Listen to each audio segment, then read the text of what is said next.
Spot കൗണ്ടറുകൾ നമ്മൾ ഒരിക്കലും വെച്ചിട്ടാത്ത രീതിയിൽ കൗണ്ടറുകൾ പറയും. ഇപ്പൊ ഓണപരിപാടിയൊക്കെ ഉണ്ടെങ്കിലും നമ്മുടെ ഒരു നാട്ടിൻപുറ, അപ്പൊ അമ്മേനെയും കുഞ്ഞമ്മേനെയും അവര് എന്തായാലും വിളിക്കും. കാരണം ഇവരുണ്ടെങ്കിലോ ഈ ഇത് കാണുന്നവർക്ക് ആർട്ടിസ്റ്റ് എന്ന് പറയുന്നത് ഭയങ്കര പ്രൗഡ് ആർട്ടിസ്റ്റ്. പക്ഷെ എനിക്ക് പബ്ലിക് വീഡിയോ എനിക്ക് സമ്മതില്ല.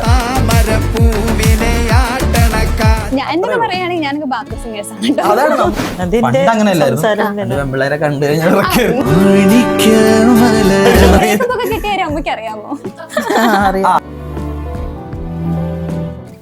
പിന്നെ കിടിലത്തില് ഫസ്റ്റ് സെലക്ഷൻ കിട്ടുവാണ്, കാലുകൊണ്ട് വരച്ചുകൊണ്ട് ഡാൻസ് കളിക്കുന്നത്. അത് അപ്പൊ അതിന്റെ തലേ ദിവസം ആൾക്ക് പറ്റില്ല ചോദിച്ചോ, ഞാൻ എന്റെ കൂടെ ഒരാളുണ്ടായിരുന്നു, ഇനി ഉണ്ടാവില്ല എന്നൊരു തോന്നലെന്നാ പറഞ്ഞത്. അപ്പൊ ഇവര് ഇനി ഉണ്ടാവില്ല എന്നുള്ള ഭാവം മാത്രം എടുത്തിട്ടുണ്ട്. പിന്നെ മറ്റേ റോമിയോ ആൻഡ് ജൂലിയറ്റിൽ അല്ലു അർജുന്റെ അടുത്ത് കഥ ചോദിക്കണമെങ്കിൽ മറ്റേ മെസ്സേജിന്റെ ഒഴുക്കായിരുന്നു, സമാധാനിപ്പിക്കൽ. ആലപ്പുഴ ഒരു പ്രമുഖ കോളേജിൽ പ്രോഗ്രാമിന് പോയി വീണ്ടും ഒരാ കണ്ടുമുട്ടി. അത് നമ്മുടെ ഫസ്റ്റ് ബ്രേക്ക് വഴി നമ്മൾ പിന്നെ കിട്ടുന്ന നമുക്ക് ഭാഗ്യം എന്ന് പറയും, അതുപോലെ കിട്ടിയതായിരുന്നു. ഭാഗ്യം വെച്ചാൽ 9 മാസം ഇതിനേക്കാളും കഠിനമായിരുന്നു. എന്നെ ആരാധനയോടെ റെസ്പെക്റ്റോടെ കണ്ട ആ കുട്ടീന്റെ എന്റെ ഫ്രണ്ട്സ് പുച്ഛത്തോടെ കാണേണ്ട ഒരു അവസ്ഥയിൽ എത്തി ഞാൻ.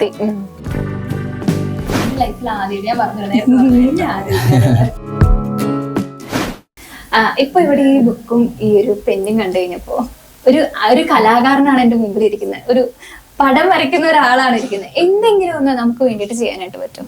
നമുക്ക് എന്താണ് സർപ്രൈസ്? അമ്മ ഇങ്ങനെ ഡാൻസ്, പാട്ട്, വര അങ്ങനെയൊന്നുമില്ലേ?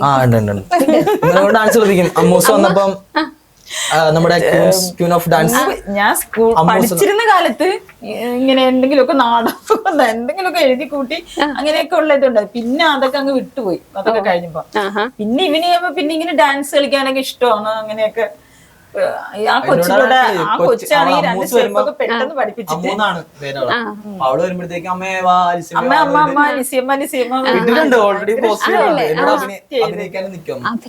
അഭിനയം ഉണ്ടല്ലേ? അമ്മയും കുഞ്ഞമ്മയാണ് ഞങ്ങളുടെ ഫാമിലിയിലെ ഭയങ്കര ആക്റ്റീവ് പേഴ്സൺ. അമ്മയും കുഞ്ഞമ്മയും ഭയങ്കര നമ്മുടെ അനിയത്തി രണ്ടും ഭയങ്കര കൗണ്ടറിന്റെ ആളാ. ഞങ്ങള് ഒരിക്കൽ ഞാനും കുഞ്ഞമ്മയായിട്ട് ബമ്പർച്ചീലൊക്കെ പോകാനിരുന്നു, പിന്നെ പോയില്ല. ബമ്പർച്ചീലിൽ ഞാൻ പോയായിരുന്നു, പോയത്. എന്നിട്ട് അവരെ സ്റ്റാൻഡാർഡ് ചെയ്യാൻ വേണ്ടി മാത്രം പോയത്. പക്ഷെ കുഞ്ഞമ്മയായിട്ട് പോകണമെന്നുണ്ടായിരുന്നു, പക്ഷെ എക്സ്പീരിയൻസ് ഇല്ല. അപ്പൊ ഞങ്ങളെ ഇത് ചെയ്തപ്പോഴത്തേക്ക് അത് ആദ്യത്തെ എപ്പിസോഡൊക്കെ തീരാറായത്. പിന്നെ ഞാൻ അങ്ങനെ ശ്രമിച്ചില്ല. പക്ഷെ ആഗ്രഹമുണ്ട്. ഞാനപ്പോ വിചാരിച്ചു ഇപ്പൊ സ്വന്തമായിട്ട് ചാനലുണ്ടല്ലോ, അപ്പൊ അതിൽ തന്നെ ഇവരായിട്ട് ചെയ്തിടാണ്. കാരണം സ്പോട്ട് കൗണ്ടറുകൾ നമ്മൾ ഒരിക്കലും വെച്ചിട്ടാത്ത രീതിയിൽ കൗണ്ടറുകൾ പറയും. ഇപ്പൊ ഓണപരിപാടിയൊക്കെ ഉണ്ടെങ്കിലും നമ്മുടെ ഒരു നാട്ടിൻപുറ, അപ്പൊ അമ്മേനെയും കുഞ്ഞമ്മേനെയും അവര് എന്തായാലും വിളിക്കും. കാരണം ഇവരുണ്ടെങ്കിലോ ഇപ്പൊ അമ്മൂസ് വന്നിരിക്കും. ഞാൻ അമ്മൂന്നാ വിളിക്കുന്നത്. ഇപ്പൊ പറഞ്ഞ അൻലിയ ശ്രീജിത്ത് എന്നാണ് കൊച്ചിന്റെ പേര്. അമ്മൂസ് അമ്മൂസ് എന്ന് വിളിക്കുന്നത്. ഇപ്പൊ ഞങ്ങള് 3 പേര്, അതിന്റെ അമ്മയും ഉണ്ട്. ഞങ്ങള് 3 പേരും കൂടെ എവിടെയെങ്കിലും പോകണമെങ്കിൽ പെട്ടെന്ന് എന്തെങ്കിലും പറയുവാണെങ്കിൽ, പക്ഷെ അത് പെട്ടെന്ന് എടുക്കാൻ അറിയില്ലല്ലോ, അപ്പോഴത്തേക്ക് അത് അവിടെ തീരത്തില്ല. പിന്നെ കുഞ്ഞ് മോളുടെ കുഞ്ഞ്, അവനും ഇതുപോലെ എന്തെങ്കിലും പറയുമ്പോ ഞാൻ പറയും മോനെ അത്, പക്ഷെ അത് എപ്പോഴാ വീഴുന്നേന്ന് പറയാൻ സ്പോട്ടിലായിരിക്കും. അവൻ ഒത്തിരി അങ്ങ് സംസാരിക്കും എന്തെങ്കിലും. അപ്പൊ ഞാൻ പറയും എന്തെങ്കിലും ചാനലിൽ കുഞ്ഞിന്റെ ഒക്കെ എന്തെങ്കിലും ഒക്കെ എടുത്തിടാം, അപ്പഴവൻ പറയത്തില്ല. അറിയാതെയാണ് ഓരോന്നും പറയുന്നത്. ഈ കാറുകളുടെ ഒക്കെ ആണെങ്കിൽ ഓടിക്കൊണ്ടിരിക്കുമ്പോ തന്നെ നമ്മൾ ചോദിക്കുവാണെങ്കിൽ എന്റെ അച്ഛൻ കാറിന്റെ ഇതാണ് ഏത് ഓടിക്കൊണ്ടിരിക്കുമ്പോ തന്നെ നമ്മൾ ചോദിക്കും മോനെ അതിന്റെ കറക്റ്റ് ആയിട്ട് പറയും. അതല്ലേ അങ്ങനെ ഒരു ബുദ്ധിയുണ്ട്. അമ്മ പാട്ടൊക്കെ പാടും? പാട്ടൊന്നും പാടത്തില്ല. പാട്ടൊന്നും പാടില്ല. പാട്ട് പാടൂല അമ്മ? പ്രൊഫഷണലായിട്ട് ഞങ്ങളാരും പാടൂല. എനിക്കിങ്ങനെ എല്ലാരും എന്നെ പുറമേ കാണുന്ന യൂട്യൂബ് ഈ ഇത് കാണുന്നവർക്ക് ആർട്ടിസ്റ്റ് എന്ന് പറയുന്നത് ഭയങ്കര പ്രൗഡ് ആർട്ടിസ്റ്റ്. പക്ഷെ എനിക്ക് പബ്ലിക് വീഡിയോ എനിക്ക് സമ്മതില്ല. അതുകൊണ്ട് ഞാൻ ഉണ്ടല്ലോ പബ്ലിക് പാട്ട് പാടുന്നതൊക്കെ പോയിട്ട് ആൾക്കാരുടെ റിയാക്ഷൻ എടുത്തിട്ട് ഞാൻ ഇട്ടിട്ടില്ല. പ്രാങ്ക് ചെയ്യാനൊക്കെ ഭയങ്കര ഇഷ്ടമാണ്. അപ്പൊ നമുക്കിപ്പോ എല്ലാം റെസ്പെക്ട് ചെയ്യുന്ന ഓഡിയൻസ് ആയിട്ട് ഞാൻ അങ്ങനെ തന്നെ പോകുന്നത്. ഞാൻ വീട്ടിൽ നിന്ന് ഒച്ചത്തി പാട്ട് പാടും, അച്ഛൻ പാടുന്നതായിട്ട് അച്ഛൻ നന്നായിട്ട് പാടും, അച്ഛൻ പാടും, ചേച്ചി ഇടക്ക് പാടും, ഞാനും പാടും, അമ്മയും പാടും. എന്ന് ചുമ്മാ ഇഷ്ടമായോണ്ട് അതാണ് നമുക്ക് ഇഷ്ടമാണല്ലോ പാടാൻ. എന്തുകൊണ്ട് നമുക്ക് പറ്റൂല? ഈ എന്റെ അപ്പൂപ്പൻ പറഞ്ഞു തന്നിട്ടുള്ളത് ഈ കലകളിൽ ഒന്നാമത് സംഗീതമാണ്, അതിന് ജീവനുണ്ട്. രണ്ടാമത് നിൽക്കുന്നത് പ്രതിമശില്പം, മൂന്നാമതാണ് ഈ വര. അപ്പൊ ഇങ്ങനെ ഈ പറഞ്ഞിട്ടുണ്ട് അത് രണ്ടാമത് ശില്പം എന്ന് പറയുമ്പോൾ നമുക്ക് ഇത്രയും സൈഡും കാണാം, വീഡിയോ മൊത്തം കാണാം. മറ്റേതാകുമ്പോ ഒറ്റ ഇതേ ഉള്ളൂ. അങ്ങനെ അപ്പൊ സംഗീതം ഞാൻ എല്ലാവരും എൻ്റെ അടുത്ത് പറഞ്ഞിട്ടുണ്ട് കഴിവുള്ളവർക്ക് മാത്രമേ വരയ്ക്കാൻ പറ്റുള്ളൂ. പക്ഷെ അല്ല, ഇത് സയന്റിഫിക്കലി പ്രൂവ് ആയിട്ടുള്ളത് ഹാർഡ് വർക്ക് ചെയ്താൽ എല്ലാം നേടാൻ പറ്റും. അല്ലാതെ നമുക്ക് ജെനറ്റിക്സ് അത് വേണമെന്നില്ല. പക്ഷെ ഒരു ഇഷ്ടം ഉണ്ടാവണം. ഇഷ്ടം ഉണ്ടെങ്കിൽ നമുക്ക് ഉറപ്പായിട്ടും പഠിച്ചെടുക്കാൻ പറ്റും. ഈ പറയുന്ന കണക്ക് മിമിക്രി ഞാൻ പറഞ്ഞതുപോലെ തന്നെ. അപ്പം പിന്നെ സംഗീതം കുറച്ചുകൂടി ഉന്നയിക്കുന്ന സ്വരം നന്നാവണം. അതൊക്കെ ഒരു ഭാഗ്യമാണ് ഓരോരുത്തരുടെ. ഞാനിങ്ങനെ എന്റെ ഫ്രണ്ട്സൊക്കെ വിളിച്ചിട്ട് പാടട്ടെ, പാടായി കേൾക്കാൻ ഇഷ്ടമുള്ള ഫ്രണ്ട്സ് ഉണ്ട്, ചുമ്മാ ഇങ്ങനെ പാടും. ട്രെയിനിൽ വരുമ്പോഴത്തേക്കും പരിചയപ്പെടുന്ന ആൾക്കാരായിട്ട് അന്താക്ഷരിലേക്ക് ട്രാവലൊക്കെ പോകുമ്പോഴത്തേക്കും അതൊന്നും സോഷ്യൽ മീഡിയ പങ്കുവച്ചിട്ടില്ലെങ്കിൽ അടുത്തറിയുന്നവർക്ക് അറിയാം. ഞാൻ ചുമ്മാ ഈ ഡബിങ്ങും കൗണ്ടറും ഇതൊക്കെ പറഞ്ഞ് ഭയങ്കര രസമാണ്. എനിക്ക് സൈലന്റ് ആയിട്ട് ഒരിടത്ത് ഇരിക്കുന്ന ഇഷ്ടമല്ല. എനിക്ക് തോന്നി കുറെ സംസാരിക്കുന്ന കൂട്ടത്തിലാണെന്ന്. ഞാൻ തിയേറ്ററിൽ വെച്ച് കണ്ട ടൈമിലാണെങ്കിലും ഭയങ്കരമായിട്ട് സംസാരിക്കുന്നുണ്ടായിരുന്നു. കോൾ ചെയ്തപ്പോഴാണെങ്കിലും ഭയങ്കരമായിട്ട് ഇങ്ങോട്ട് സംസാരിക്കുന്നുണ്ടായിരുന്നു. അങ്ങനെയുള്ള ഒരു കൂട്ടത്തിലാണല്ലേ? അതെ അതെ. പണ്ട് അങ്ങനെയല്ലായിരുന്നു. പെമ്പിള്ളേരെ കണ്ടു കഴിഞ്ഞാൽ അങ്ങനെയായിരുന്നു, കൈ ഉറക്കിയ. എനിക്ക് എന്താ പറയണ്ടേ, വിഷയങ്ങൾ കിട്ടത്തില്ല, സംസാരിക്കുന്ന വിഷയങ്ങൾ കിട്ടാത്ത കൂട്ടത്തിലായിരുന്നു. കഴിച്ചു എന്താ പറയണ്ട. പ്ലസ് ടു ഒക്കെ പഠിക്കുന്നവർ എനിക്കറിയാം ഇപ്പോഴും. ആദ്യത്തെ ഒരു ബ്രേക്കപ്പ് ഒക്കെ കഴിഞ്ഞിട്ടാണ് പിന്നെ അത് ആദ്യം ഫാഷൻ ഡിസൈനിങ് പഠിച്ചത്. അത് കിടിലത്തിലൊക്കെ വന്നിട്ടുണ്ട്. ഇപ്പൊ ഞാൻ അത് ഭയങ്കര ഹാപ്പി ആയിട്ട് പറയാം. കിടിലത്തില് അന്നാണ് ഞാൻ ആദ്യത്തെ ഡൗട്ട്. കിടിലം എന്ന് പറയുന്ന ഒരു ഉണ്ടായിരുന്നല്ലോ നമ്മുടെ റിമിറ്റോമി, അതിനകത്ത് ഫസ്റ്റ് സെലക്ഷൻ കിട്ടുവാണ്. അപ്പൊ എന്റെ കൂടെ ഉണ്ടായിരുന്ന വെച്ച് അവളെ എന്റെ കൂടെ തന്നെ ഞാൻ ഫാഷൻ ഡിസൈനിങ് പഠിപ്പിച്ചു. ഒരു പവിടുള്ള വെച്ചായിരുന്നു, നല്ല കഴിവുള്ള എന്നാ ഒരു അടക്കം ഒതുക്കുക അങ്ങനത്തെ ഒരു കഷ്ടപ്പാടൊക്കെ അറിഞ്ഞു വന്നൊരു വെച്ചാൽ. ചുരുക്കി പറഞ്ഞാൽ പെട്ടെന്ന് പറയുകയാണെങ്കിൽ ഞങ്ങൾ ഒരുമിച്ചായിരുന്നു ട്രെയിനിൽ വന്നുകൊണ്ടിരുന്നതും പോവും എല്ലാം. പിന്നെ ആള് എല്ലാത്തിനും സപ്പോർട്ടായിട്ട് തന്നെ ഭയങ്കര സപ്പോർട്ടായിട്ട് കൂടെ നിന്ന ഒരാളായിരുന്നു. കല്യാണം കഴിഞ്ഞു തമിഴ്നാട്ടിൽ. ആള് കല്യാണം കഴിഞ്ഞു, ഇപ്പൊ അടിപൊളിയായിട്ട് ജീവിക്കുന്നു. അപ്പൊ അന്നത്തെ ഒരു ഇമോഷൻ ചാനലുകാരെ എടുത്തിട്ട് അതെനിക്കൊരു ഭയങ്കര ബുദ്ധിമുട്ടായി പോയി. കാരണം വേറെ ഒന്നല്ല, അതിപ്പോ ഓൾറെഡി ഇപ്പോഴും അതിനെക്കുറിച്ച് ആൾക്കാർ ചോദിക്കുന്നുണ്ട്. ചാനലിൽ ഇങ്ങനെ കട്ട് ചെയ്ത് ഇതിന്റെ വിഷ്വൽ വന്നു. ഞാൻ ഇങ്ങനെ സ്റ്റേജിൽ വീണു, ഒറ്റക്ക് ചെയ്തു. ഞാൻ വാലന്റൈൻസ് ഡേ സ്പെഷ്യൽ പെർഫോമൻസിന് ഞാൻ മാത്രം സിംഗിൾ. ഹിന്ദിക്കാരും തമിഴും തെലുങ്കും എല്ലാവരും ഉണ്ട്, എല്ലാരും കപ്പിൾസ്, ഞാൻ സിംഗിൾ. അപ്പൊ ഓൾറെഡി അത് വരുമല്ല. ഇങ്ങനെ ചോദിച്ചോ, ഞാൻ എന്റെ കൂടെ ഒരാൾ ഉണ്ടായിരുന്നു, ഇനി ഉണ്ടാവില്ല എന്നൊരു തോന്നലെന്നാ പറഞ്ഞത്. അപ്പൊ ഇവര് ഇനി ഉണ്ടാവില്ല എന്നുള്ള ഭാവം മാത്രം എടുത്തിട്ടുണ്ട്. പിന്നെ മറ്റേ റോമിയോ ജൂലിയറ്റിൽ അല്ലു അർജുന്റെ കഥ ചോദിക്കണമെങ്കിൽ മറ്റേ മെസ്സേജിന്റെ ഒഴുക്കായിരുന്നു, സമാധാനിപ്പിക്കൽ. ചേട്ടാ ഓക്കെ ആണോ, ചേച്ചി എവിടെ, ചേച്ചി മരിച്ചു, അങ്ങനെയൊക്കെ ചോദിക്കാറ്. അപ്പൊ എനിക്ക് ഭയങ്കര വിഷമമായി. അത് ഒരു വർഷം എടുത്തത്. അത് കഴിഞ്ഞല്ല ഓക്കെ. പിന്നെ ഞാൻ ആ ഭാഗത്തേക്ക് തിരിഞ്ഞിട്ടില്ല. ഗേൾസ് കോളേജിൽ പ്രോഗ്രാം ചെയ്യാൻ പോയിട്ടുണ്ട്, എല്ലാം പോയിട്ടുണ്ട്. അത് കഴിഞ്ഞ് ആലപ്പുഴ ഒരു പ്രമുഖ കോളേജിൽ പ്രോഗ്രാമിന് പോയി. വീണ്ടും ഒരാ കണ്ടുമുട്ടി. അത് നമ്മുടെ ഫസ്റ്റ് ബ്രേക്ക് വഴി നമ്മൾ പിന്നെ കിട്ടുന്ന നമുക്ക് ഭാഗ്യം എന്ന് പറയും, അതുപോലെ കിട്ടിയതായിരുന്നു. നിർഭാഗ്യവശാൽ 9 മാസം ഇതിനേക്കാളും കഠിനമായിരുന്നു. പോയി തുറന്നാണ് ഞാൻ ഭയങ്കര ഡൗൺ സിറ്റുവേഷനിലായിരുന്നു. എന്നെ ആരാധനയോടെ റെസ്പെക്റ്റോടെ കണ്ട ആ കുട്ടീന്റെ എന്റെ ഫ്രണ്ട്സ് ഉച്ചത്തോടെ കാണേണ്ട ഒരു അവസ്ഥയിൽ എത്തി ഞാൻ. കാരണം ഈ പറയുന്ന കണക്ക് തന്നെയാണ് നമുക്ക് ഡൗൺഫോൾ. ഞാൻ പിന്നെ അതിനെ ഭയങ്കരമായിട്ട്, അതായത് ഫസ്റ്റ് ഒരു ബോധവല്ല ഇത് ഉണ്ടായത്. അത്രയ്ക്കും സപ്പോർട്ട്, ഇനിയൊന്നുമില്ല ഇത് തന്നെയാണ് എന്നുള്ള ഇതിൽ തന്നെ അത്രയും വിശ്വസിച്ച് ഉണ്ടായിരുന്നത്. ഞാൻ ആരുടെയും നമുക്ക് കുറ്റമൊന്നുമില്ല. എന്റെ അമ്മയാണെങ്കിലും ഞാനാണെങ്കിലും അമ്മയെ ഞാൻ എന്റെ ഇഷ്ടമാണ്, അമ്മയുടെ ഇഷ്ടം. അമ്മ അതുപോലെ അവരെ സ്നേഹിക്കും. പക്ഷെ എന്തീ പറയുന്ന പോലെ ദൈവത്തിന് അറിയാം കറക്റ്റ് കാര്യങ്ങൾ. അപ്പൊ ഈ പോയി അത്. അപ്പം പിന്നെ നമുക്കറിയാം, നമുക്ക് ഏറ്റവും കൂടുതൽ ഒരാളെ കൊല്ലാനുള്ള ഏറ്റവും വലിയ കാര്യം എന്ന് പറഞ്ഞാൽ ഒരാളുടെ ജീവിതത്തിൽ, അതായത് ഒറ്റപ്പെട്ട് നിൽക്കുന്ന ഒരാളുടെ ജീവിതത്തിലോട്ട് കയറി ചെന്ന് ഒരുപാട് സ്നേഹം കൊണ്ട് നിറഞ്ഞിട്ട് അവരെ വീണ്ടും ഒറ്റയ്ക്കാക്കി പോകൂലേ, അത് ഏറ്റവും വലിയ ഇത് തന്നെയാണ്. അന്ന് ഞാൻ പഠിച്ചാണ് നമ്മുടെ സന്തോഷത്തിന്റെ താക്കോല് വേറെ ആരുടെയും കൊടുക്കാതിരിക്കുക. അത് തന്നെയാണ് ഏറ്റവും വലിയ കാര്യം. എക്സ്പെക്ട് ചെയ്യാതെ ജീവിക്കുക. ഞാനിപ്പോ സർപ്രൈസ് ചെയ്യുന്നതിൽ ഞാൻ സന്തോഷമാണ്. കാരണം ആ ഒരു സ്റ്റേജിൽ ഈ ഫസ്റ്റ് അല്ല സെക്കൻഡ് രണ്ടാമത് വന്നപ്പോഴത്തേക്ക് ആ ഒരു സ്റ്റേജിൽ ഞാൻ ലൈഫ് തന്നെ, അതായത് ലൈഫിൽ ഫുൾ സ്റ്റോപ്പ് ഇടാം എന്ന് പറഞ്ഞത് ഞാൻ എവിടെ വായിച്ചതുപോലെ ഞാൻ പറയുന്നത്, ഫുൾ സ്റ്റോപ്പ് ഇടുന്ന സ്ഥലത്ത് ഒരു കോമയും കൂടി ഇട്ടിട്ട് ഇനി എന്തൊക്കെയുണ്ടെന്ന് പിന്നെ എനിക്ക് തോന്നി. കാരണം എന്റെ ആർട്ട് ആഗ്രഹിക്കുന്ന, എന്റെ സർപ്രൈസ് വേണമെന്ന് ആഗ്രഹിക്കുന്ന ഒരുപാടുണ്ട്. അപ്പൊ ഞാനല്ലോ അത് ചെയ്യുന്നത്. അപ്പൊ ഞാൻ ഓർത്ത് എന്തായാലും ഒറ്റ ലൈഫ് ദൈവം തന്നു, മാക്സിമം ഹാപ്പി ആവും. അങ്ങനെയാണ് ഞാനിപ്പോ പബ്ലിക്ക് ഇറങ്ങി സർപ്രൈസ് തുടങ്ങിയത്. ഇപ്പൊ ഞാൻ റിക്കവറായി കംബാക്കിൽ ഓക്കെ ആണ്. കാരണം കുറെ കോൺഫിഡന്റ് ആയി. കാരണം ഇതുപോലെ ഡിപ്രഷൻ അടിച്ചിരിക്കുന്ന ഒരുപാട് ആൾക്കാർ, അവരെ കണ്ടുമുട്ടാനും എനിക്കത് പറഞ്ഞു കൊടുക്കാനും പറ്റട്ടെ. ഒരുപാട് ആൾക്കാരെ അവരവസ്ഥയിൽ നിന്ന് മുന്നോട്ട് കൊണ്ടുവരാൻ ചിലപ്പോൾ എന്നെ കൊണ്ട് പറ്റിയാലോ എന്ന് ഓർത്തിട്ടാ ഞാൻ അങ്ങനെ അപ്പൊ ഈ ഒരു വർഷം ഈ 2025 2026 പോകുമ്പോൾ എല്ലാരും നമ്മൾ ഓരോ പുതിയ വർഷം വരുമ്പോഴേ നമ്മൾ ചിന്തിക്കൂലേ പഴയ നമ്മുടെ ആ ഒരു ബാഡ് ഇതൊക്കെ മാറ്റിയിട്ട് ഒന്നും കൂടി ബെറ്റർ പേഴ്സൺ ആവാൻ നമ്മൾ ശ്രമിക്കും.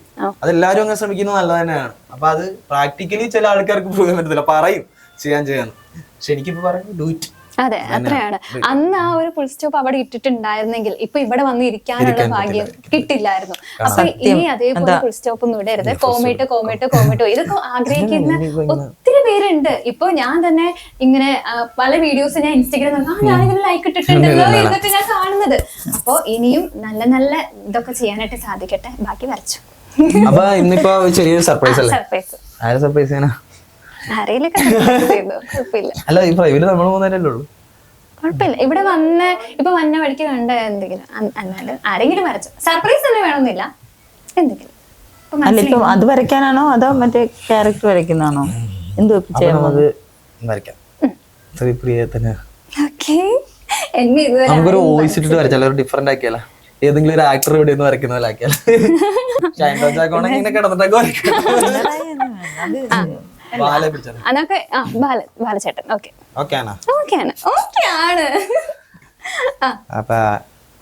ബാല വേണോ?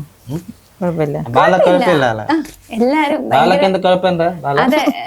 ഞാൻ ഒരു കാര്യം പറയട്ടെ, എന്നെ നന്നായിട്ട് നോക്കിയിരി. എനക്ക് വരയ്ക്കാനുള്ള കഴിവുണ്ടെന്ന് ഇവിടെ ആർക്കും അറിയില്ല. എല്ലാരും എന്നെ ഏറിൽ കേട്ടിക്കൊണ്ടിരിക്കുകയാണ്. എന്റെ ഈ കഴിവ് എനിക്ക് ഇവിടെ കാണണം. എനിക്ക് വളരെ ലോജിക്കലായിട്ട് പറഞ്ഞാൽ ഞാൻ ഒരു ആർട്ടിസ്റ്റ് ആണ്, മനസ്സിലായ? എനിക്ക് ഫാൻസ് ഉണ്ട്. ശരിക്കും ശ്രീപ്രിയ അല്ലേ? ശ്രീപ്രിയനെ ഞാൻ ഇപ്പൊ സർപ്രൈസ് ചെയ്യാ, നീ നോക്കിയിരിക്കണം. എന്റെ ലൈഫിൽ ആദ്യമായിട്ടാണ് ഒരാൾ എന്നെ വരച്ചു തരാന്ന് പറയുന്നത്. അത് ഇത്ര വലിയൊരു സെലിബ്രിറ്റി അല്ലേ? അതെ.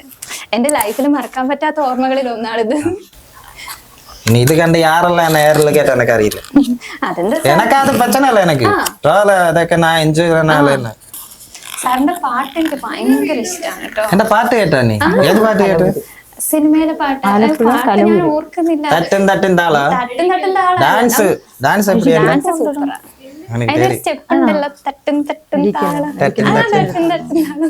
അത് നല്ല നല്ല കൊറിയോഗ്രാഫർ.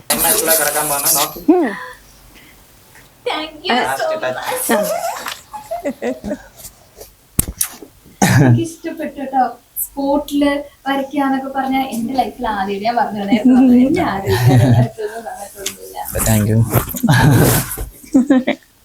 സ്പോട്ടിൽ വരച്ചല്ലോ. ഞാൻ എടുത്തോട്ടെ.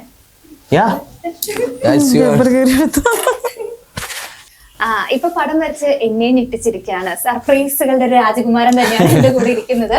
അപ്പോ അതുപോലെ തന്നെ തൊപ്പീനെ ഒന്ന് സർപ്രൈസ് ആക്കിയിട്ടുണ്ടായിരുന്നു അല്ലേ? ആ ഒരു മൊമെന്റ്സ് എങ്ങനെയുണ്ടായിരുന്നു? തൊപ്പിയെടുത്ത് പോകുന്നത് ഞാൻ കൂടെ ഇരിക്കുന്ന റാംബോ എന്ന് പറയുന്നത് എൻ്റെ പ്രോഗ്രാം മാനേജ് ചെയ്യുന്ന അസി, എൻ്റെ അനിയനെ പോലെയാണ്. അപ്പൊ അവനെ കോണ്ടാക്ട് ചെയ്തു ആദ്യം. അപ്പം തൊപ്പിക്ക് അറിയാതെ തൊപ്പിക്ക് സർപ്രൈസ് ചെയ്യാനാണ്. അപ്പൊ ഞാൻ അന്ന് കുറച്ച് പറഞ്ഞതുപോലെ ഡൗൺ സിറ്റുവേഷൻ നിൽക്കുന്ന സമയമാണ്. അപ്പോൾ ഓൾറെഡി എന്നേക്കാൾ ഇൻട്രസ്റ്റ് എൻ്റെ കൂടെ ഉള്ളവർക്കായിരുന്നു. തൊപ്പി മോനെ സർപ്രൈസ് ചെയ്യണം. അപ്പൊ ഞാൻ ഓൾറെഡി എനിക്ക് അങ്ങനത്തെ ഒരു സന്തോഷിക്കാൻ പറ്റിയൊരു മാനസികാവസ്ഥയിലോട് ഞാൻ അങ്ങനെ തന്നെ നിന്നു. അപ്പോഴേക്ക് ഇവര് വിളിച്ച് പറഞ്ഞു, തൊപ്പീന്റെ ഇങ്ങനെ വിട്ടുപോയ ഒരു കൂട്ടുകാരനുണ്ട്, അപ്പം ഭയങ്കര ഇഷ്ടമായിരുന്നു, ആ കൂട്ടുകാരനാണ് വരയ്ക്കണത്. അപ്പൊ എനിക്ക് പിന്നെ ഒരു സന്തോഷം തോന്നി. ഞാൻ ആദ്യം കരുതിയ തൊപ്പിന്റെ തന്നെ വരയ്ക്കാനായിരിക്കും. പേഴ്സണലി പ്രശ്നം ഉണ്ടായിട്ടില്ല, എനിക്ക് ഭയങ്കര ഇഷ്ടമാണ്. കാരണം അവന്റെ ലൈഫ് സ്റ്റൈലും വളർന്ന് ഇപ്പൊ ഒരു നല്ലൊരു ലെവലിൽ നിൽക്കുന്നുണ്ട്. അപ്പോ ഒരാൾ പണ്ട് എങ്ങനെയായിരുന്നു എന്നല്ലല്ലോ ഇപ്പൊ എങ്ങനെയാണ് പ്രസന്റ്ലി. പ്രസന്റ്ലി എനിക്ക് പണ്ട് അങ്ങനെ ഓരോ ഇതൊക്കെ ചെയ്യുമ്പോഴത്തേക്കും ഇഷ്ടമല്ലെങ്കിലും ഇപ്പൊ ഭയങ്കര ഇഷ്ടമാണ്. അവൻ അവന്റെ ഒരു ഇത് ബിൽഡ് ചെയ്തെടുത്തു. നെഗറ്റീവ് ആണെങ്കിലും പിന്നെ അവൻ ഒരു പോസിറ്റീവായിട്ട് ഇതെടുത്തു. അപ്പൊ എനിക്ക് സന്തോഷം ഉണ്ടായിരുന്നു. പിന്നെ ഞാൻ കൂടുതലും മനസ്സിലാക്കി സന്തോഷിക്കാൻ പറ്റാത്തൊരു ഇതായിരുന്നു. പക്ഷെ എന്നെ കൂട്ടുകാരൻ കൊണ്ടുപോയി, നമുക്ക് എന്തായാലും ചെയ്യാം, സർപ്രൈസ് അല്ല നമുക്ക് ചെയ്യാം. ഞങ്ങൾ അങ്ങനെയാണ് പോകുന്നത്. പോയി ലൈവ് തന്നെ ആയിരുന്നു. അപ്പൊ ആൾക്ക് അറിയില്ല, തൊപ്പിക്ക് അറിയില്ല.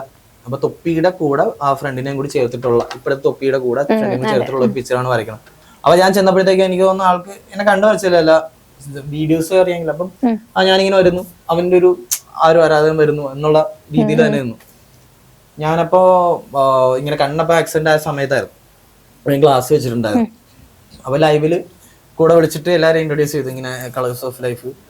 അപ്പൊ എന്തോ ഒരു സർപ്രൈസ് നമുക്ക് ഉണ്ടെന്ന് പറഞ്ഞു എന്നൊക്കെ പറഞ്ഞിട്ട് ആളായിരുന്നു. അപ്പൊ നമുക്ക് അങ്ങനെ സൗകര്യങ്ങളൊന്നുമില്ല, ഞങ്ങൾ ചെറിയൊരു ചേർന്നിട്ട് ഇങ്ങനെ വെച്ചിട്ട് അങ്ങനെ. അപ്പൊ അവരുടെ ക്രൂ എല്ലാവരും ഉണ്ടായിരുന്നു. പിന്നെ വേറെ കുറെ ആൾക്കാർ ഗിഫ്റ്റ് ഒക്കെ ആയിട്ട് അവന് ഇവനെ ഇഷ്ടപ്പെടുന്ന ഒരുപാട് ആൾക്കാർ ദൂരത്തു നിന്നൊക്കെ വന്നിട്ടുണ്ടായിരുന്നു. അപ്പൊ ആള് സൈഡിൽ നിന്നു, ഞാനിങ്ങനെ തലയിരിച്ച് വെച്ചിട്ട് രണ്ടുപേരുടെയും വരച്ചു, തിരിച്ചു വെച്ചപ്പോ തന്നെ ഒരു ഡൗട്ട് ഉണ്ടായിരുന്നു അവൾക്ക്. എന്നിട്ടും മനസ്സിലായി ഞാനിത് എറിഞ്ഞു കഴിഞ്ഞപ്പോഴത്തേക്കും ആളിങ്ങനെ കഴിച്ചിട്ട് ആദ്യം ഇങ്ങനെ നിന്നിട്ട് രണ്ടാമത്തെ ആള് ആ കൂട്ടുകാരനെ പെട്ടെന്ന് മനസ്സിലാവുന്നില്ല, അവനെ കണ്ടു അത് ഓക്കെ. അപ്പൊ ഇത് അപ്പോഴും തന്നെ ചുണ്ടൊക്കെ ഇങ്ങനെ വിറയ്ക്കുന്നുണ്ട് ആളൊരു വല്ലാത്തൊരു ഇതിലേക്ക്. അപ്പൊ അവരുടെ മുനു ഇങ്ങനെ പറയുക, മുനുവാണോ എന്നൊക്കെ പറഞ്ഞിട്ട് പിന്നെ പെട്ടെന്ന് പുള്ളി ഒരു സന്തോഷം, ഒരു ഇതായി വല്ലാത്തൊരു മാനസിക. അപ്പൊ ഞാൻ അവന്റെ മുഖത്തേക്ക് നോക്കും, പെട്ടെന്ന് ആളങ്ങ് മാറിയിട്ട് അപ്പൊ ലൈവിൽ ആൾക്കാർ പിന്നെ ചോദിക്കാൻ തുടങ്ങി അത് ആരാണ്. അപ്പൊ പിന്നെ അത് പറയാനായിട്ടൊരു ബുദ്ധിമുട്ടുണ്ട്. എന്നെ ഒന്ന് കെട്ടിപ്പിടിക്കുകയൊക്കെ ചെയ്തു, ഭയങ്കര സന്തോഷമായി ആൾക്ക്. പക്ഷെ സംസാരിക്കാൻ വാക്ക് കിട്ടാത്തതുകൊണ്ട് ആളുകൾ ചോദിച്ചോണ്ടിരിക്കുന്നുണ്ട് അവർ ലൈവ് എൻഡ് ചെയ്തു. ആ സമയത്ത് തന്നെ എല്ലാവരും ഒരു ഇമോഷണലായി കരയൊക്കെ ചെയ്തു. നല്ല എന്നോട് ഒരുപാട് ആൾക്കാർ അവന്റെ ഫാൻസ് തന്നെ എനിക്ക് നല്ല ഗുണം ഉണ്ടായിട്ടുണ്ട്. കാരണം ഒരുപാട് ആൾക്കാർ എനിക്ക് മെസ്സേജ് ചോദിച്ചു, ബ്രോ ഒത്തിരി സന്തോഷം. നെഗറ്റീവ് ഒന്നും ഇല്ലായിരുന്നു, ഒരു നെഗറ്റീവ് കമന്റ് ഇല്ലായിരുന്നു. അപ്പൊ അവരുടെ മെയിൻ പേജിൽ ഒരു കൊളാബ് ചെയ്തിട്ട് ഇട്ടിട്ടുണ്ടായിരുന്നു.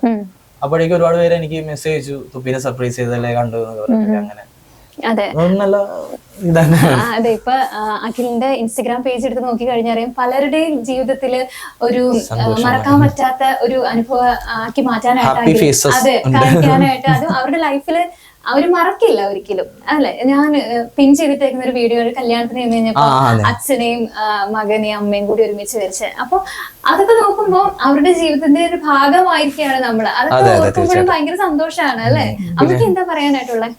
അമ്മയ്ക്ക് പ്രത്യേകിച്ച് എനിക്ക് പറയാനായിട്ട് സത്യം പറഞ്ഞാൽ എനിക്ക് എന്തെങ്കിലും ചോദിക്കുമ്പോ എനിക്ക് എന്തോ പറയാൻ അത്രയ്ക്കും സന്തോഷമുണ്ട്. എല്ലാം എവിടെ ചെന്നിരിക്കാനും ഇപ്പൊ ഇവിടെ വന്നിരിക്കുന്നു, ഇതേപോലെ ഓരോ സ്ഥലങ്ങളിൽ എനിക്ക് എന്തോ പറഞ്ഞറിയിക്കാൻ പറ്റാത്ത സന്തോഷമുണ്ട്. ഇനിയും ഇതുപോലെ ഒരുപാട് സ്ഥലങ്ങളിൽ നിൽക്കാൻ ദൈവം അനുഗ്രഹിക്കട്ടെ. തീർച്ചയായിട്ടും. ഇനി എന്താണ് അഖിലിന്റെ ഫ്യൂച്ചർ പ്ലാൻസ് ഒക്കെ? എനിക്ക് ആക്ച്വലി ഞാൻ ഫാഷൻ ഡിസൈൻ പഠിച്ചത് വെറുതെ ആകുന്നുണ്ട്. എനിക്കിപ്പം പണ്ട് തൊട്ടേ ഡ്രസ്സിലൊക്കെ ഫാബ്രിക് പെയിന്റ് കൊണ്ട് പെയിന്റിങ് വർക്കൊക്കെ ചെയ്യും, പോർട്രേറ്റ് അങ്ങനെയൊക്കെ വരച്ചിട്ട് ആളുകൾ കൊടുക്കുമായിരുന്നു. അപ്പൊ എനിക്ക് സ്വന്തമായിട്ട് ബ്രാൻഡ് ചെയ്യണമെന്നുണ്ട്. എൻ്റെ ഒരു ഫ്രണ്ട് ഉണ്ട്, അപ്പം ഇപ്പൊ കുറെ പേര് എക്സ്പീരിയൻസ് ആയിട്ട് പഠിച്ചിറങ്ങി കൂട്ടാറുണ്ട്. നമുക്കൊരു ഫിനാൻഷ്യൽ ഒരു ഇത് വേണമല്ലോ. അപ്പൊ ഞാനിപ്പോ കരുതുന്ന ഡ്രീം ആക്ടിങ് ആണ്, അഭിനയമാണ് ഏറ്റവും കൂടുതൽ. അപ്പൊ എല്ലാവരും ചോദിക്കുന്ന ആ ഒരു കാറ്റഗറിയിലേ ഞാൻ പോകുന്നില്ലല്ലോ. അപ്പൊ ഇപ്പൊ കുറച്ച് ഡയറക്ടേഴ്സ് ആയിട്ട് പഠിച്ചിട്ടുണ്ട്.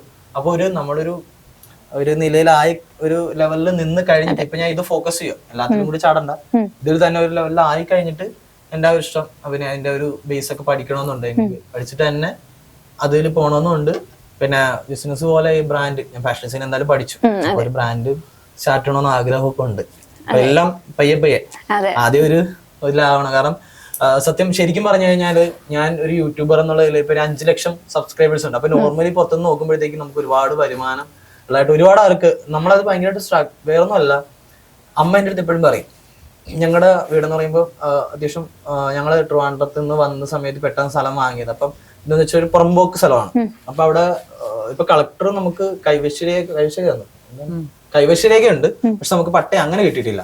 അപ്പൊ റോഡ് എപ്പോ വരുമ്പോഴും നമ്മൾ മാറിക്കൊടുക്കണം. അപ്പൊ ഇപ്പൊ ഞങ്ങൾ 10-12 വർഷത്തിന് മേളിലായോണ്ട് ചിലപ്പോ അവര് മാറ്റാൻ വെച്ചില്ല. അപ്പൊ അമ്മ എപ്പോഴും പറയും പോലെ ഒത്തിരി നാളായി. അപ്പൊ അമ്മ എപ്പോഴും പറയുന്നത് ഞാൻ ഒരുപാട് സ്ട്രഗിൾ ചെയ്യും. ഇപ്പം ഒരു പ്രോഗ്രാം ആകുമ്പോൾ എനിക്ക് അത്രയും ചിലവും കാര്യങ്ങളും ചിലപ്പോൾ ഫിനാൻഷ്യലി എനിക്ക് സ്ട്രഗിൾ ചെയ്യുന്ന സമയത്ത് പോലും അമ്മ പറയും, മോനെ നമ്മുടെ വീടും നീ ഇതാണെന്ന് പറഞ്ഞിട്ട് എല്ലാരും വിചാരിക്കും നീ ഭയങ്കര നിനക്ക് ക്യാഷ് ഉണ്ട്. കാരണം എനിക്ക് വരുന്ന മെസ്സേജ് അതുപോലെയാണ്, ശ്രീപ്രിയ ഇപ്പം കുട്ടികൾ അയക്കുന്നുണ്ട്, ചേട്ടാ ടൂറിന് പോകാൻ പൈസ ഇല്ല, സ്പെഷ്യലി അല്ലാതെ ഒരുപാട് പേർക്ക് ഒരുപാട് ഒരു ഫേക്കും അല്ലാതെ ആൾക്കാർ അയക്കുന്നുണ്ട്. ഈ അടുത്ത് ഞാനൊരു പോസ്റ്റ് ഉണ്ടത് ഒരു അമ്മയും ഒരു അനിയത്തിയും ഒരു പയ്യനും കൂടി വെക്കുക. ആ പയ്യൻ എനിക്ക് അയക്കും, അതായത് ഫൗണ്ടേഷൻ ഇങ്ങനെ കെട്ടിയിട്ടുണ്ട്, വീട് ഇങ്ങനെ പകുതി കെട്ടിയിട്ടുണ്ട്, ഫോട്ടോ ഇങ്ങനെ അയച്ചിട്ട് പറയും ഞങ്ങളുടെ വീട് ബാക്കി പണിയാനായിട്ട് കാശില്ല തരണോ. അപ്പൊ എന്റെ അളിയനായിരുന്നു മാനേജ് ചെയ്തോണ്ടിരുന്നത്. അളിയൻ ചേച്ചിനെ നോക്കിയിട്ട് ഇങ്ങനെ ചിരിക്കുവാണ്. കാരണം എവിടെ അവനോട് എങ്ങനെ ഇത് പറയാം, അവർക്ക് ചിരി വരുന്നൊരു സങ്കടമുണ്ട്. കാരണം ഉണ്ടെങ്കിലും എനിക്ക് ചെയ്യണമെന്ന് ആഗ്രഹമുണ്ട്. അപ്പൊ ഞാൻ അവരോട് എന്താണ് പറയേണ്ടത്, അപ്പൊ ഞാനിങ്ങനെ പറഞ്ഞ് മനസ്സിലാക്കുവാണ് ഞാനിങ്ങനെ സ്ട്രഗ്ലിംഗിലാണ്, നിങ്ങൾ വിചാരിച്ച പോലെ ഒരു യൂട്യൂബ് ആ ലെവലിലോട്ട് ഞാൻ എത്തിയിട്ടില്ല. ഞാൻ റെഫർ ചെയ്യാം, നിങ്ങൾ പറ്റുന്ന പോലെ ആളുകളിലേക്ക് എത്തിക്കാം. ഞാൻ ഇടയ്ക്ക് ഇങ്ങനെ ഫുഡ് വഴിയിൽ ഓരോരുത്തർക്ക് ഫുഡ് കൊടുക്കുന്ന ഒക്കെ എന്നെ കൊണ്ട് പറ്റുന്ന പോലെയൊക്കെ ചെയ്യുന്ന വീഡിയോസ് ഒക്കെ ഇടുമായിരുന്നു. പിന്നെ ഞാൻ ഓർത്തത് വേണ്ട, എനിക്ക് എന്തെങ്കിലുമൊക്കെ ഒന്ന് ആയി കഴിഞ്ഞിട്ട്, കാരണം നമുക്ക് സ്ഥിരം ചെയ്യാൻ പറ്റുന്നില്ല, അതിനുള്ളൊരു വരുമാനം ആയി കഴിഞ്ഞാൽ ഉറപ്പായിട്ട് എനിക്ക് നല്ല ആഗ്രഹമുണ്ട്, ഞാനത് ചെയ്യും. കാരണം അതിപ്പോ പറയുന്നതിനേക്കാൾ എനിക്ക് പ്രവർത്തിച്ച് കാണിക്കുന്നതാണ് ഇഷ്ടം. അപ്പൊ ഇങ്ങനെ ഓരോരുത്തർ ചോദ്യം കൂടി വരുന്നോണ്ട് അമ്മ പറഞ്ഞു നീ കാണിക്കും, നമ്മുടെ വീട് ഇതാണ്. അപ്പൊ ഞാൻ അപ്പോഴും അമ്മയുടെ പറഞ്ഞു നമ്മുടെ ഒരു സഹതാപത്തിന്റെ പേരിൽ ആരും വന്ന് നമ്മളെ സഹായിക്കണ്ട, എനിക്കൊരു അവസരങ്ങൾ കിട്ടിയാൽ മതി. അതായത് അവസരങ്ങൾ നമുക്ക് ആരോട് ചോദിക്കാമല്ലോ. ഇപ്പൊ കാശ് തന്ന നമുക്ക് സഹായിക്കണം, അല്ലെ അങ്ങനെ ഒരുപാട് ആൾക്കാരുണ്ട്. അപ്പൊ എനിക്കിപ്പോ എന്റേതായ ഒരു കഴിവുണ്ടെന്ന് മാത്രം പറഞ്ഞിട്ടല്ല, നമുക്ക് അതിനായിട്ടുള്ള ഒരു വേദി വേണം. അപ്പൊ ഇപ്പം കേരളത്തിൽ തന്നെ ആളുകൾ അറിഞ്ഞു വരുന്നേ ഉള്ളൂ. ഞാനിങ്ങനെ വെഡിങ്ങിനൊക്കെ ഇങ്ങനെ സർപ്രൈസ് ചെയ്യുന്നു, എല്ലാവർക്കും ഇത് ഇങ്ങനെയാണ് എന്ന് കറക്റ്റായിട്ട് അറിയില്ല. അപ്പൊ ഇങ്ങനെ അറിഞ്ഞറിഞ്ഞ് ഇവന്റ് കാര്യം വിളിച്ചും ഇങ്ങനെയൊക്കെ അറിഞ്ഞ് കോളേജും സ്കൂളും എന്റെ വീഡിയോ കണ്ടിട്ട് തന്നെയാണ് എന്നെ എല്ലാവരും വിളിക്കുന്നത്. അപ്പം അതിലാണ് ഞാനിപ്പം എല്ലാം നിന്ന് പോകണം. എന്റെ വീട് ഇപ്പൊ ഒരു സ്വന്തമായിട്ടൊരു വീട് വേണം, എല്ലാം ഇപ്പൊ എല്ലാം ഒരു ഇങ്ങനെ ഡ്രീമാണ്. അപ്പൊ അത് എന്നിലൂടെ തന്നെ ഇനി പറ്റുള്ളൂ. അതിനായിട്ടുള്ള കാര്യങ്ങൾ ഇങ്ങനെ ശ്രമിക്കുന്നു. പറഞ്ഞ കണക്ക് തന്നെ നമ്മളൊക്കെ ഒരു ആഗ്രഹം ഉണ്ടെങ്കിൽ ലോകം മൊത്തം നമ്മുടെ കൂടെ ഉണ്ടാവും എന്ന് പറയുന്നത് അതിൽ ഞാൻ വിശ്വസിക്കുന്നുണ്ട്. കാരണം നമ്മൾ ഒരിക്കലും എക്സ്പെക്ട് ചെയ്യാത്ത ഒരു ആൾക്കാരൊക്കെ ആയിരിക്കും നമ്മളെ കൂടെ ഹെൽപ്പ് ചെയ്യാൻ നിൽക്കുന്നത്. നമ്മൾ പക്ഷെ ചെയ്യണമെന്നുള്ളൊരു ഇത് വേണമെന്നുള്ളൂ. ഞാനിപ്പോ അവസരങ്ങളാണ് തേടുന്നത്. അവസരങ്ങൾ ഞാൻ മാക്സിമം ഉപയോഗിക്കുന്നുണ്ട്, ഒന്നും പാഴാക്കുന്നില്ല, മാക്സിമം ചെയ്യുന്ന കാര്യങ്ങൾ ചെയ്യും. എന്തെങ്കിലും ഡിപ്രഷൻ വന്നപ്പോഴും ഞാനിപ്പോ എന്റെ സോഷ്യൽ മീഡിയ അല്ലെങ്കിൽ എന്നെ ഇതിനെ ബാധിക്കാത്ത രീതിയിൽ ഞാൻ കൊണ്ടുപോകുന്നു. കാരണം നമുക്ക് ഈ സാഡ് ഡിപ്രഷൻ എന്ന് പറയുന്നത് നമ്മുടെ ലൈഫ് ലോങ് ഉള്ള ഒരു കാര്യമാണ്. കാരണം ചില ആൾക്കാർ അതൊരു അസുഖമായിട്ട് കാണുന്നുണ്ട്. ഇതൊരു മാനസികാവസ്ഥയാണ്, എല്ലാ മനുഷ്യർക്കും വരും. അപ്പൊ അത് ഒരു എനിക്ക് പറയാനുള്ള ഈ 2025 തീരുമാനം പറയാനുള്ളതെന്ന് പറഞ്ഞാൽ നമ്മൾ അങ്ങനെ വിഷമിച്ചിട്ട് ഇതോടെ തീരുന്നു എന്ന് വിചാരിക്കാതിരിക്കുക. കാരണം ഒരു വലിയൊരു സന്തോഷം വരുന്നത് ഞാൻ ഇപ്പൊ എക്സ്പെക്ട് ചെയ്യും, അടുത്തൊരു സങ്കടം ഉണ്ടാവും നല്ല രീതിയിൽ. അപ്പൊ സങ്കടം വരുമ്പോഴും ഞാൻ അടുത്ത് എക്സ്പെക്ട് ചെയ്യും അതിനടുത്തൊരു സംഭവം വരുന്നുണ്ട്. അപ്പൊ മുന്നോട്ട് നമുക്ക് പോകാൻ പറ്റുന്നുണ്ട്. അതേപോലെ തന്നെ നമ്മുടെ പറഞ്ഞിരിക്കേണ്ട ആരാണ് കൂടെയുള്ള ഫ്രണ്ട്സ് എന്ന് പറയുന്നത്. അവര് മെയിൻ ആയിട്ടുള്ള ഒരു ഘടകമാണല്ലോ. എനിക്ക് സത്യം പറഞ്ഞാണ്ടല്ലോ, എനിക്ക് എടുത്തു പറയേണ്ട കുറച്ച് പേരുകളുണ്ട്. ഞാൻ ഇതിവിടെ പറഞ്ഞോട്ടെ. കാരണം അതെന്തായാലും പറയേണ്ട കാര്യം എന്ന് വെച്ച് കഴിഞ്ഞാൽ നമ്മൾ ഒരിക്കലും പ്രതീക്ഷിച്ച് നിന്നവര് കൂടെ ഇല്ല. ഇപ്പൊ അന്നും ഇന്നും എന്റെ താഴ്ചയും വളർച്ചയൊക്കെ കണ്ട് കണ്ണടച്ച് ഇപ്പൊ ഫിനാൻഷ്യൽ സപ്പോർട്ട് പോലും എന്നെ ഇങ്ങനെ തകർന്നു നിന്ന സമയത്ത് നമുക്ക് ആരുടെ പോയിട്ട് പെട്ടെന്ന് ചോദിക്കാൻ പറ്റില്ലല്ലോ. നമ്മളിങ്ങനെ നിൽക്കുമ്പോ ആളുകൾ കോൾ എടുത്താൽ തന്നെ എന്റെ കൂട്ടുകാരൊക്കെ വെച്ചിരിക്കുന്ന എടാ നീ വലിയ ആളായില്ലേ, എന്താണ് നമ്മൾ ഇച്ചിരി വേറെ എന്തെങ്കിലും സങ്കടങ്ങൾ പറയുന്നത്. ഞാനിപ്പോ ആ പരിപാടി എത്തി. അപ്പം എന്നെ ഇപ്പൊ ഞാൻ പറഞ്ഞ രാജേഷ് കടവന്തറ മെയിൻ ആയിട്ട് എടുത്ത് പറയണ്ട, എന്നെ ഈ ഒരു ഫീൽഡിലേക്ക് കൊണ്ടുവന്ന രാജേഷേട്ടൻ. പിന്നെ ഇവിടെ തന്നെ ബ്ലൂംസ് മേക്കോർ എന്ന് പറഞ്ഞിട്ട് വെഡിങ്ങും ഗ്രൂമും കാര്യങ്ങളൊക്കെ ചെയ്യുന്ന എന്റെ ഒരു ഫ്രണ്ട് ഉണ്ട്, ലാസിം എന്ന് പറയും. അവനും അവന്റെ ഫാമിലി, അവന്റെ അനിയൻ അസിം, സഹീർ. അപ്പം അവരെന്നെ ഭയങ്കരമായിട്ട് ഈ സെലിബ്രിറ്റീസിനെ കണക്കാണ് കുറെ ഹെൽപ്പ് ചെയ്തിട്ടുണ്ടോ, എനിക്ക് ഒരിക്കലും മറക്കാൻ പറ്റില്ല. പിന്നെ ഞങ്ങളിപ്പോ ആലപ്പുഴയിൽ സീ ലോഞ്ച് എന്ന് പറഞ്ഞിട്ട് ആളുകൾക്ക് നിൽക്കാൻ ഒരു പാർക്ക്, അപ്പൊ അതിന്റെ ക്രിയേറ്റീവ് ഹെഡ് ആണ് ഞാൻ. അപ്പൊ അന്ന് അത് തുടങ്ങുന്നതിന് മുമ്പ് തന്നെ എന്നെ ഡിസ്കസ് ചെയ്ത് അതിന്റെ ഓണർ യാസിർ എന്ന് പറയുന്ന ഇപ്പോഴും അനിയനെ പോലെ കൊണ്ടു നടക്കുന്നത്. പിന്നെ ഈ അടുത്ത് ഏറ്റവും കൂടുതൽ ഞാനൊരു സാൻഡാട്ട് ചെയ്ത് ആ കുട്ടീന്റെ ഒരു ഫംഗ്ഷൻ സാൻഡാട്ട് ചെയ്ത് പരിചയപ്പെട്ട സാൻഡ്ര എന്ന് പറഞ്ഞിട്ട് എന്റെ ഫ്രണ്ട്. അവള് ഇവിടെ പനമ്പള്ളിയിലാണ് താമസിക്കുന്നത്. അവരുടെ ഫാമിലി പപ്പയും അമ്മയും ആ കുട്ടി, അവള് ഇപ്പൊ ഓസ്ട്രേലിയനാണ്. ഭയങ്കരമായിട്ട് ഒരിക്കലും മറക്കാൻ പറ്റാത്ത ഫാമിലിയാണ്. പിന്നെ ഈ പറഞ്ഞ പോലെ അമ്മൂസ്, അവളുടെ അമ്മ, അങ്ങനെ എല്ലാരും ഒക്കെ പെട്ടെന്ന് ലൈഫിലോട്ട് വന്നത്. ദൈവം ഇപ്പൊ നമ്മളെ മൊത്തത്തിൽ അങ്ങ് കൈവിടത്തില്ല പറയൂല്ലോ. ഇപ്പൊ ആരുടെങ്കിലും രൂപത്തിൽ വന്ന് എനിക്ക് വന്നു അതുപോലെയുള്ള ആൾക്കാരാണ് ഇവരൊക്കെ. എനിക്ക് വിട്ടുപോകണമെന്ന് അറിയത്തില്ല. പിന്നെ എന്റെ കൂട്ടുകാരെ പറയുകയാണെങ്കിൽ ഒരുപാട് പേരുണ്ട്, അതൊന്നും എടുത്ത് പേര് പറയുന്നില്ല. അല്ലാതെ വരുന്ന കുറെ ആൾക്കാരാണ് ഇപ്പൊ ഞാൻ പറഞ്ഞതുപോലെ ഇവരെല്ലാരും. ഒരിക്കലും മറക്കാൻ പറ്റില്ല. കാരണം അത്രയ്ക്കും ഞാൻ എന്റെ മനസ്സിൽ ദൈവങ്ങളൊപ്പം തന്നെ സൂക്ഷിക്കുന്നവർ തന്നെയാണ് എന്നെ ഞാനായിട്ട് മനസ്സിലാക്കിയവര്. കാരണം മറ്റുള്ളവരിൽ നിന്നല്ലാതെ എന്നെ കറക്റ്റായിട്ട് മനസ്സിലാക്കിയവരാണ് ഇത്. ഇത്രയും എല്ലാ വീഴ്ചയ്ക്കും എനിക്ക് ഒരു അനിയനെ പോലെ നിന്ന് ഉപദേശങ്ങൾ വഴക്ക് പറയുന്നുണ്ട് എല്ലാത്തിനും. പിന്നെ നെടുന്തൂൺ അമ്മ തന്നെയാണ്. എല്ലാ അമ്മയും ചേച്ചി, എന്റെ സുനിൽ അളിയൻ ചേച്ചി. അളിയൻ ഭയങ്കര, എനിക്കൊരു ചേട്ടൻ ഇല്ലാത്തതിന്റെ ഒരു ഇതുണ്ടായിരുന്നു, അത് അളിയൻ സപ്പോർട്ടാണ്. അച്ഛനും സപ്പോർട്ട് തന്നെയാണ്. കൂടുതലും എപ്പോഴും ഉണ്ടാവും. അപ്പൊ ഈ ബന്ധങ്ങൾ എനിക്ക് ഇത്രയും വർഷമായിട്ടും ഒരുപാട് വർഷമായിട്ട് കൂടെ, കാരണം നമ്മൾ ഡൗൺ സിറ്റുവേഷനിൽ നമ്മൾ വിടാതെ സന്തോഷമുള്ള സമയത്തും കൂടെ എല്ലാത്തിനും കൂടെ നിൽക്കുന്നവരാണ് ഈ പറഞ്ഞ പേരുകളൊക്കെ. കാരണം എപ്പോഴും വിളിക്കില്ലെങ്കിലും കാണുമ്പോ ആവുകൊണ്ട് എപ്പോഴും അങ്ങനെ തന്നെ ഉണ്ട്. അങ്ങനെയുള്ള ഞാൻ അങ്ങനെ ഒരാൾ കൂടെ. കാരണം നല്ല നല്ല സൗഹൃദങ്ങൾ എന്നും സൂക്ഷിക്കുന്ന ഒരാളാണ്, നല്ലൊരു ഫ്രണ്ട് സർക്കിൾ എപ്പോഴും കീപ്പ് ചെയ്യുന്ന ഒരാളാണ് ഞാൻ. ഇത് പറയുന്ന പോലെ സംസാരിക്കാൻ ഇഷ്ടം, എല്ലാവരോടും സംസാരിക്കും അങ്ങനെ.